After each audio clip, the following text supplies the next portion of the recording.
Contrary to what you have been told, there is no war on drugs. There is no war on crime. And as they say in the hood, let me drop a dime and put you up on game. Most of the people that I know do not own airplanes, cannot bring cocaine or heroin into the United States. Yet somehow you have been sold this lie. And I'm not surprised, because we'll believe a delusion because somehow that makes it easier for us to sleep at night. Oftentimes it's easier to lie with a lie as long as we can convince ourselves that it is the truth. Because we believed that what we were taught. There were clear lines of demarcation, that there were good guys and there were bad guys, that there were cops and there were robbers, that the world was black and it was white, and there were no shades of gray. You did the crime, you did the time.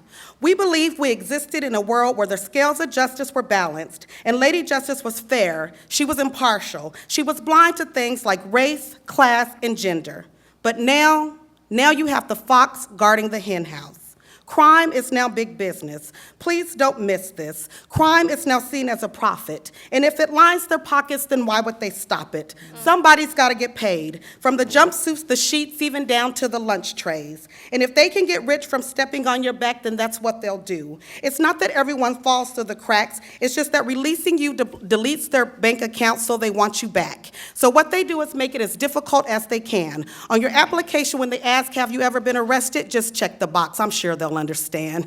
And then just to add the cherry on the top, they put you on paper for the next 3 years. And because they know you can't pay parole, you'll be right back up in here. Because you're a part of a cycle, and believe me, baby, it's vicious. And because you're naive to the system, sadly, you miss this. You, sweetheart, you ain't nothing but a cog in a wheel. When it comes to your life, the prison system and government already struck a deal. They built prisons built off of your status in the 3rd grade. Before you learn to multiply, the plans have already been made. They ain't in the business of subtraction, they're in the business of addition. When you rally for advancement, they ain't motivated to listen. So tell me, why would they be concerned with schools being better in your neighborhood? Why would they be concerned about your juvenile record? You ain't nothing but a product, and they're in the business of building a brand. When it comes to prisons, the prison system, one hand always watches the other. From the top all the way down, they got the system covered. So take me out to the ball game, because they're waiting on your 3rd strike. They got all the bases loaded, and like Mayweather and Manny, they already fix the fight. And if you got a problem with that, then just ask Ferguson and you'll end up like Mike. Because you never even stood a chance. From the womb to the tomb, they play the beat and you simply dance. You are the puppet and they hold all the strings. Until you recognize the game, nothing will ever change. This is nothing new, simply the thread of oppression that has been woven through the very fabric of this nation. And until it affects you, you will simply call injustice justified incarceration. Thank you.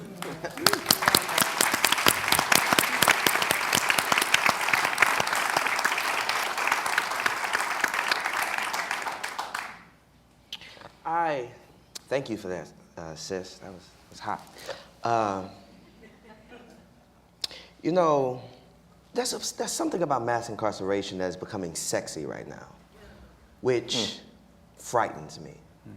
I'll start by saying that, and we can talk about what frightens me a little later. But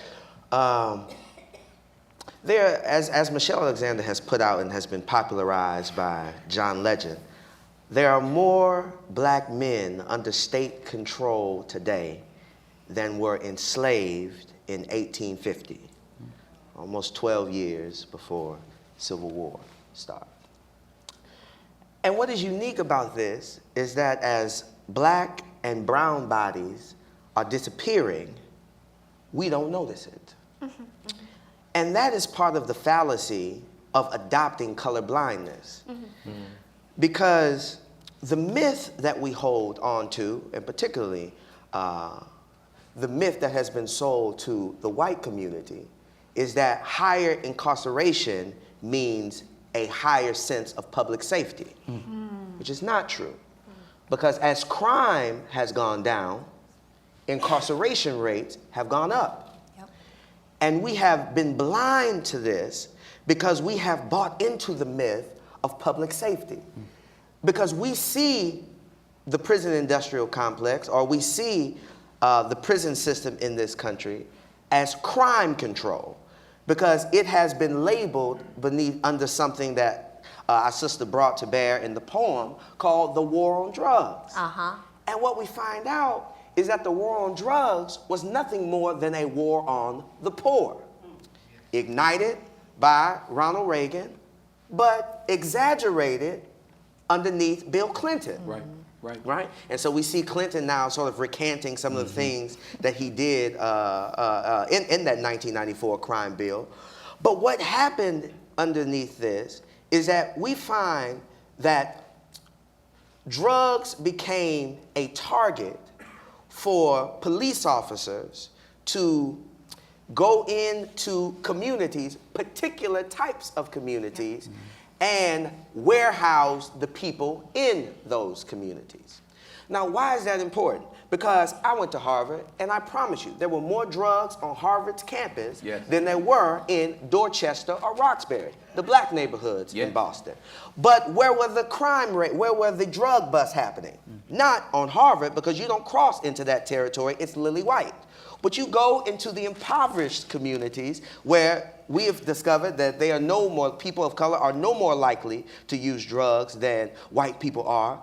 But for whatever reason, they're in jail at disproportionate rates because there was a system in place that targeted the poor, which is traced back to what Professor said to us earlier, is this question of what are we going to do with free black people, right? And this is a symptom, I think, in many ways, of what happened with the innate criminalization of black bodies, right? Which goes back to at least 1896, when a brother by the name Hoffman writes this book called Race Traits and the Tendencies of the Negro. And what he does is that this was right after the 1890 census, and they want to know, so how are these Negroes faring now that they're free? And guess what? The mortality rate is higher than everybody else's rate. They're killing each other more than every other rate. They're in prison more than any other person. And so taking those bare statistics without doing any type of interpretation, the country, not just Hoffman and his people, but the country, who was actually a German-born brother who moved here, he writes this narrative that now begins to shift, defining black inferiority, not connected to something anatomical, but now black inferiority is connected to their propensity for crime, because they do crimes more. So now race, particularly blackness, becomes embedded with the notion of what it means to be a criminal. 1896 this happened. It becomes fair game, because this is how they explain it. White people who do crimes, well, it's because we don't have enough jobs for them. It's because they didn't have access to education in their community. 1896. But black people who do crimes, there's something endemically wrong with black people, right? And that became the narrative that gave birth to lynchings. So now you can be tried and sentenced for a crime on a tree, and you never see your day in court.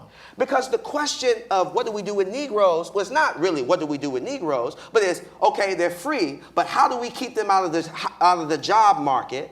And also, how do we keep them out of the political market? Because we don't want them voting. Because the minute they can start voting, that means they can have their own politicians. And so this system, through the convict leasing system, they start to funnel black bodies into jails, which does what? According to the 13th Amendment, allows them to be slaves again. 13th Amendment allows criminals to be slaves, right? And so the country becomes dependent no longer on slave labor, but now it's dependent upon prison labor.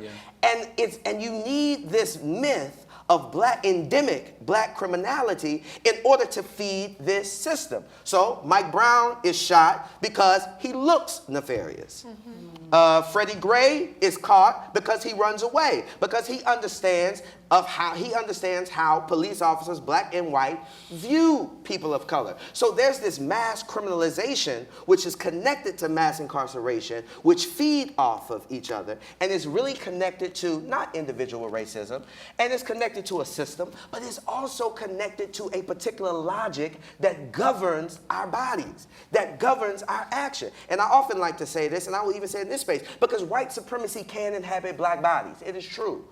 But the reality is, it is something that is drilled into us, drilled into Americans from school to the media, to what we see on our street corners. And so when we start to wrestle with what is mass incarceration, we have to talk about this is not a system to control crime, but it is an outgrowth of this question of what are we going to do with the Negro in this country?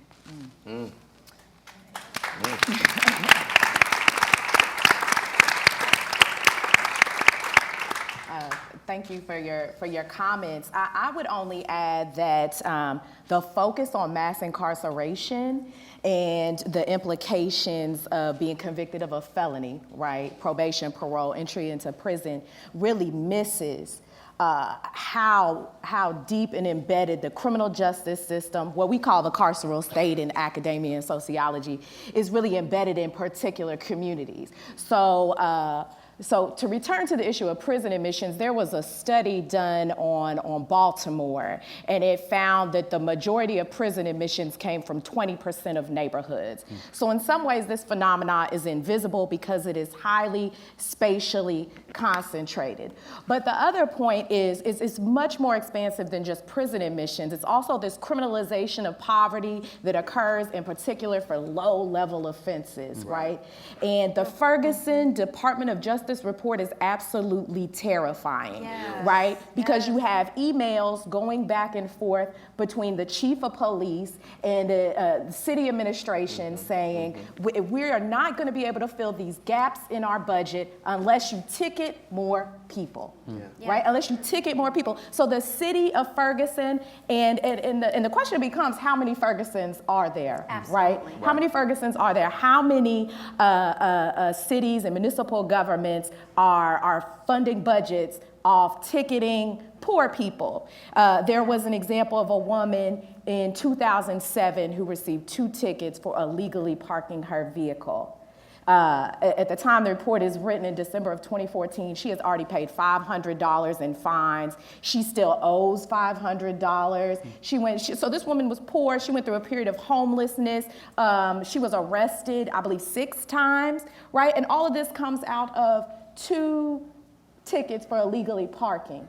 And so we underestimate how much policing, even stints in jail, right? So when I first started practicing, I practiced in New Orleans, Louisiana. It is the incarceration capital of the industrialized world, right? In the wake of Katrina, the city was considering building a jail that at full capacity, 1 in 66 New Orleanians would be incarcerated.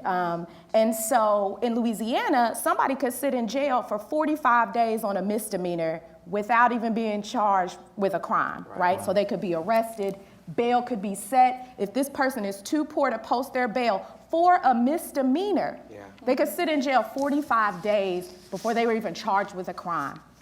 I had clients who weren't even charged with the crime and set the full 45 days. They lose their house, they lose their job, and this is all without a felony conviction, right? This is not even this is not even going to prison. And so I think we massively underestimate the impact in the intrusion of the criminal justice system into specific and particular communities. Wildman, he's a professor out of Yale, he wrote that we are going to see the implications of mass incarceration in the prison system for decades to come. He gave a statistic that a white child born in 1990 has a 1 in 25 chance of their parent being incarcerated. A black child born in 1990 has a 1 in 4 chance of their parent being incarcerated. And the article really discussed the behavioral problems that you see in children whose parents are incarcerated. So we profoundly underestimate the impact of the criminal justice system in its impact in particular communities, poor communities, in particular poor communities of color. What are your thoughts on ways that especially religious communities can begin to address mass incarceration and the systems that feed into it and allow that to be such a stark reality for our country now? This is not an overtly religious act, but I think people of faith have to, again, reconnect to the political process because these are policies we're talking about. These are things we voted on, right? These are things that So there's a need for us to re-engage in the policy-making process, in the process of thinking about what are these policies that can create a system where, 650 people are coming home from prison every year, right?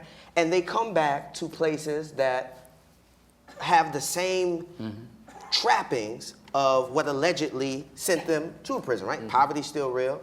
Low-performing schools are still real in these areas. High concentration of police surveillance in these areas. And this is where they come back to with no jobs, right? Because they have to check a box, Sister Reba. And when you check a box, it's the only thing I think in this country, I could be overstepping, that you can be legally discriminated against, right? You can be legally discriminated against for having a record. Right? And so I think that we have to do some education around what is this prison industrial complex and how it works. Because we know that there are for-profit prisons out there, and you know that it costs money to have those buildings sit there, which means that you need to fill those beds so you can get that money, right? We know that's how it works. But it's more entrenched in terms of profits than that, because not only do you have the prison company, the prison building companies, but you also have the catering services in there that you have to divest. You also have the labor that they are now giving to the military, the labor that they are giving to particular corporations, and this is the companies that make the weapons that they use to patrol, and not to mention the people who actually work there, that these are jobs. So when you start talking about how do we chip away at this, there's this need for education to figure out how layered this system actually is. And you got to get out there in the political process. You have to put your body on the line. So once you educate about mass incarceration and you engage people in religious communities in the political process, what then is the third step to really begin to uproot some of this? Yeah, I don't know. This is I mean, I think something that really incited me is to look at the death of Jesus as an act of unjust execution. Yeah. And to look at Jesus as like many of these African American men and women that get these death sentences, whether it is a death sentence proper or life in prison or whatever, without a proper trial, right? So if you start to look at the story of Jesus in Christian communities, I mean, and really in all faith communities, I mean, this is relevant because it happened, if you think about his death as something more expansive than it happened for my sins, right? Yeah. You know, it happened so he could be my personal Lord and Savior. Yeah. This kind of conservative evangelical rhetoric, and you begin to look at I think that you could probably break this down way better than I could, but the social layers around the execution of Jesus, the radical man, the poor other in Rome, it begins to have some really, really haunting parallels to the plight of black men and women in this nation facing the mass incarceration, the prison industrial complex. I think that in terms of not a third step, because I don't know that that we can oversimplify it that way. But I think that part of engaging in the political process is putting the pressure on the people who have the power to make those changes, right? One thing in particular, most people who are so with this war on drugs, people are in jail, in prison, and a lot of people who are victims of the war on drugs never spent a day in jail. But they did inherit the label of felon, right? Because of plea deals and all, the police and judicial terrorism that they experience, right? And so part of it is, and I think a thing is, what churches can do is churches can actually start to partner with these jurisdictions around pre-booking diversion, particularly around these low-level drug offenses. Because people who are going to jail, they're not going to jail, they're not getting caught because they're selling so much. A lot of people who are in jail, they're in there because of possession, which is connected to use, which may be connected to an addiction, which is a sickness, not a crime. And so to start thinking about how can churches engage the process where we do more mental health work, right? Where we stop demonizing and stigmatizing what it means to have mental health, because there's something behind drug usage, right? So churches can do more with mental health. Churches can do more with connecting people who are in impoverished communities to jobs in that way. So there's some practical things I think churches can do on that front. As we are pushing for policy and pushing for for changes in the system, that we also start creating the incarceration alternatives ourselves.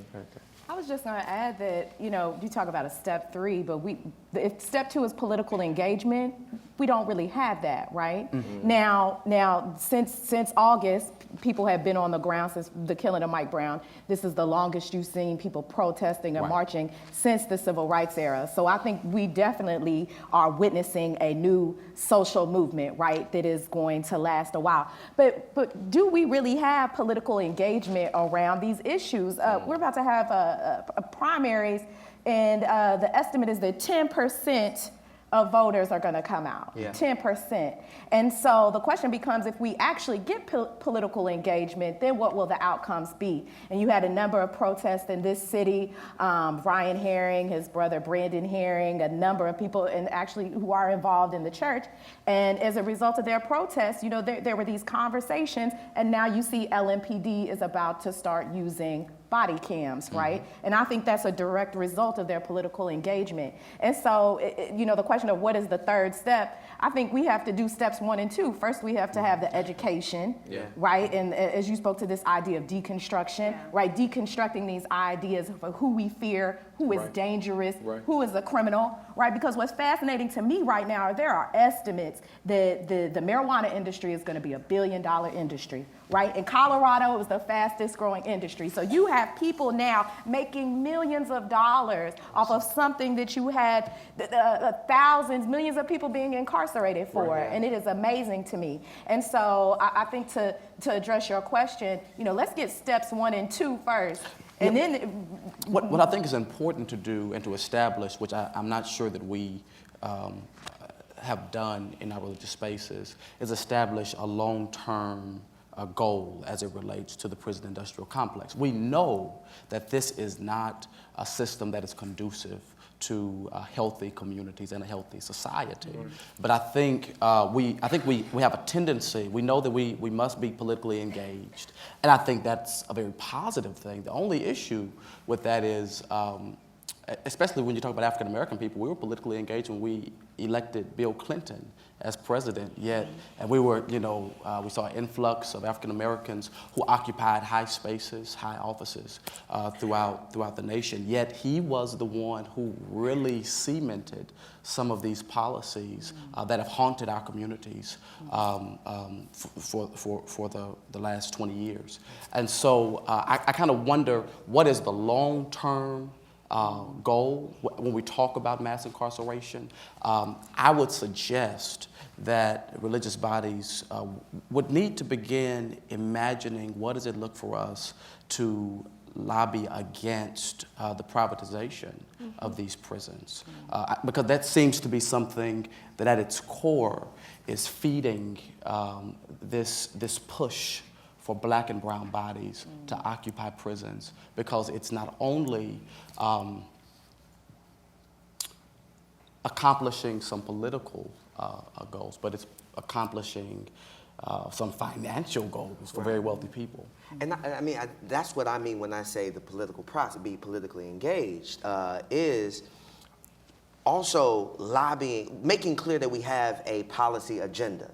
And our policy agenda must include, as much as fighting against the privatization of prisons, which governors make that sort of decision on the state level, at least. I know when Rick Perry was governor, when I lived in Texas, we had a campaign to do calls against that, right? So I think that's part of what I'm suggesting when I say that we need to be politically engaged, and that's why the education is so important, because we voted for Clinton, but we didn't necessarily know what Clinton was all about, right? There wasn't this. There wasn't Saw him this. on the Arsenio Hall show. I mean, that was it. With his Clinton was saxophone. cool, right? That was Clinton was He was cool, visible. and he was a Democrat. Right. And those are generally things that we're going to vote for. But the education around that, I think, is very important. That can sort of undercut that misuse of our political power. Because I would be interested to know, although we voted for Clinton and President Obama overwhelmingly, I would still like to know what were the numbers on that. How many people of the voting populace actually voted? You know what I mean? So I mean, these are questions that I think are good questions. But I think the education piece has to be central, that we have to know what we're putting our political capital behind, and what are we putting our financial capital behind as well.